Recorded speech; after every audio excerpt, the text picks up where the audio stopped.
poppin'? I'm DJ Hood Shaka. You can catch me at djhoodshaka.com. Now, if you've been hiding, then of course you may not know. But if you haven't been hiding, then guess what?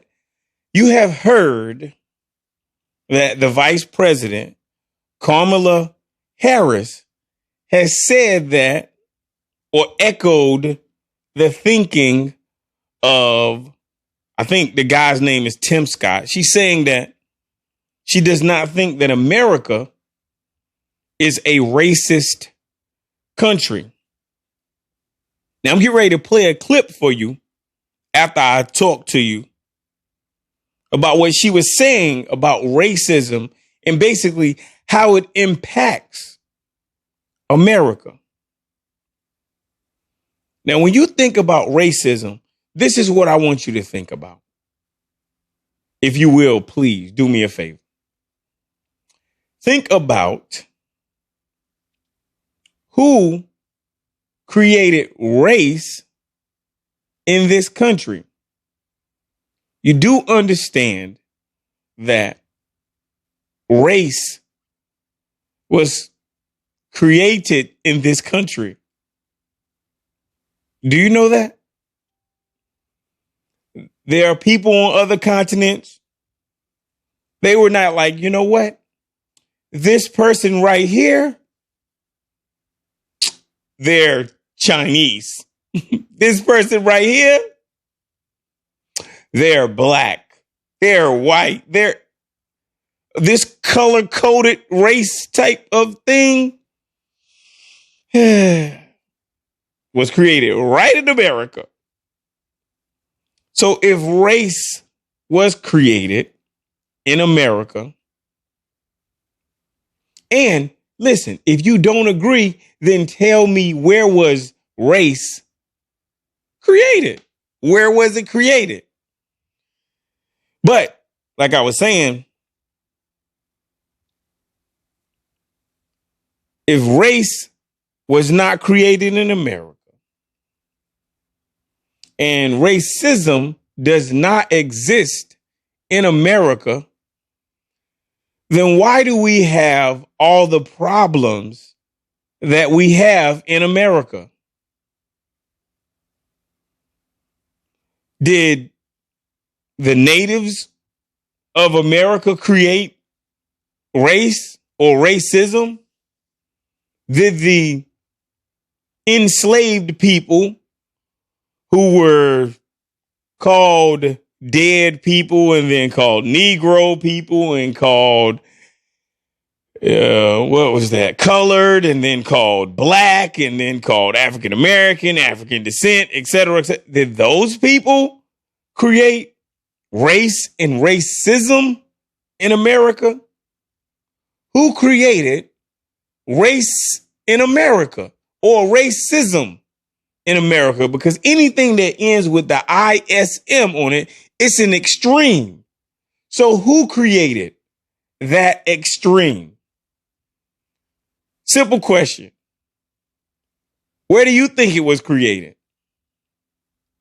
Now, the problem that I have with people making blanket statements like America is not a racist country is that this needs to be quantified. Let's not just throw something out there, throw some words out there, or throw a statement out there and not support it with documented evidence. Let's support what we're saying. Simple as that. Now, I can support racism by mentioning Jim Crow in America. I could talk about how in the 50s and 60s, when certain groups of people were being chased, murdered, raped, castrated by quote unquote extremist organizations like the KKK. I can remember a time that can be proven because I can see it on television, videos, documentaries, where the government divided people up by race and said, you know what? Colored people drink at this water fountain, and white. Oh, no, that's a race, but that wasn't considered color, though, right? Anyway, white people drink at this water fountain. Who partitioned America up and said, you know what? White people can do this, and all other people are considered colored, and they can do that. Who did this? Did the people who were oppressed, did they do that? Did the people who are descendants of people who were enslaved, did they do that? These institutions that have been around for 400, 500, 600 years, I'm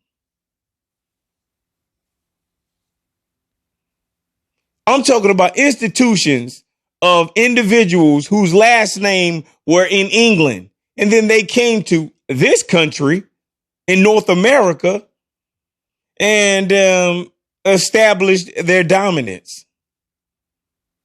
Murdered, raped, killed, pilfered, all the regular stuff that comes with colonialism and imperialism.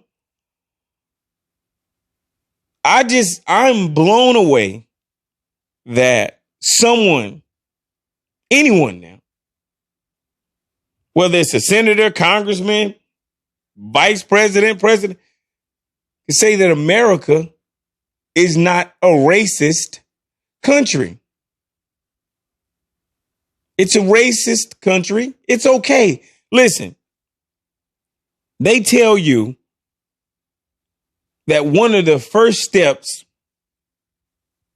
to overcoming something or creating a solution for something is to admit to a problem. It's okay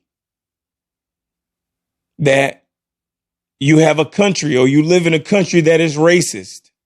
Let's admit it, right? Then after we do the admission, now let's create solutions that systematically combat the problem that we mentioned. But what I notice about too many people is they want to act like everything is all good. Everyone's all equal, while they ignore. This is consciously done, I believe. I'm telling you, I believe that it's consciously done. You cannot ignore the history that you have written in your history book. The systems that you have put in place. You have put these systems in place, and they are reinforced. You put this system of race in place, not the people who did not dominate and capitalize in America. People who look like me have been victimized in America. Let's just admit the wrong and then work toward a solution. Why you can't do that? I just cannot understand how you can be a person in a minority status and keep saying the things that people who are in the majority. You quote the rhetoric of the majority, the people who dominate, and you think that someone can relate to that, most people who are not in the position of power and authority see that there is something wrong. And when I say people, I am not speaking of a specific ethnicity. There are people, common people, the individuals who are not in positions of authority or positions of power and privilege. They can see something is going on. Why can't you just be just? You say that you believe in justice, well, then be just. You can eventually be fair, but be just. 50 years ago, people were saying, oh man, this America is racist and we need to create a solution. The same things, the same events, tragic events that happened 50 years ago are happening in 2021, in 2022. That's right. What you do in your past is an indicator of what you will do in the future. So 2022, you're still doing the same thing that you was doing 50, 60 years ago. This is a problem. Why can't you see the problem? Willful ignorance. You're like an ostrich. You put your head in the sand and you think the problem goes away, huh? Well, trust me, it doesn't. But what you're doing by willfully, intentionally, deliberately ignoring the problems that people keep pointing at, what you're doing is that you are breeding and creating a bigger problem. You're creating people that see what you are and what you are doing. And guess what? It's going to create something massively negative. What don't you understand about that? You are destroying this country by being a liar, a hypocrite, an individual that acts as if they can't even see the history that they have reported. You reported this history.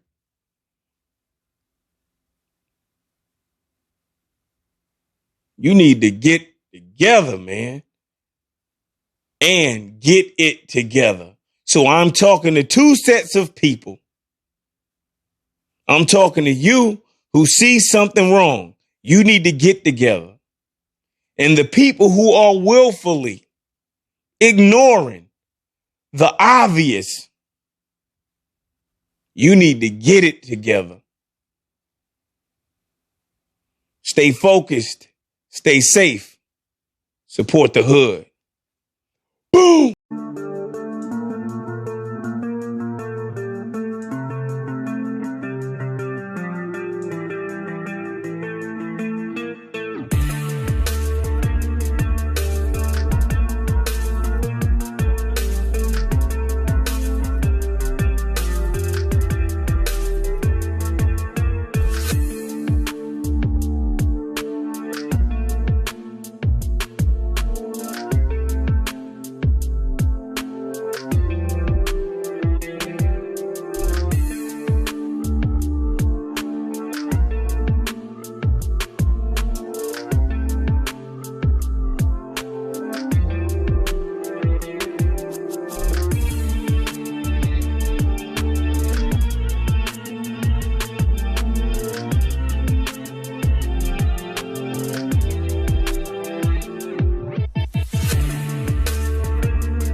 best future will not come from Washington schemes or socialist dreams. It will come from you the American people, Black, Hispanic, white, and Asian, Republican and Democrat, brave police officers in Black neighborhoods.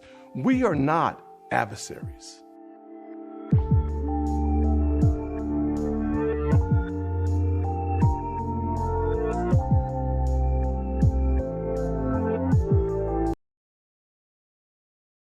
Today, that country feels distant.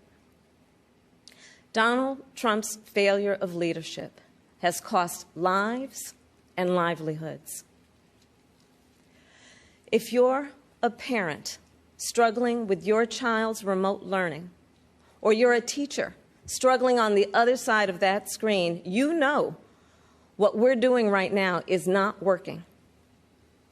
And we are a nation that is grieving the loss of life, the loss of jobs, the loss of opportunities, the loss of normalcy, and yes, the loss of certainty. And while this virus touches us all, we got to be honest, it is not an equal opportunity offender. Black, Latino, and Indigenous people are suffering and dying disproportionately. And this is not a coincidence. It is the effect of structural racism, of inequities in education and technology, healthcare and housing, job security and transportation, the injustice in reproductive and maternal health care, in the excessive use of force by police, and in our broader criminal justice system. This virus, it has no eyes, and yet it knows exactly how we see each other and how we treat each other. And let's be clear, there is no vaccine for racism.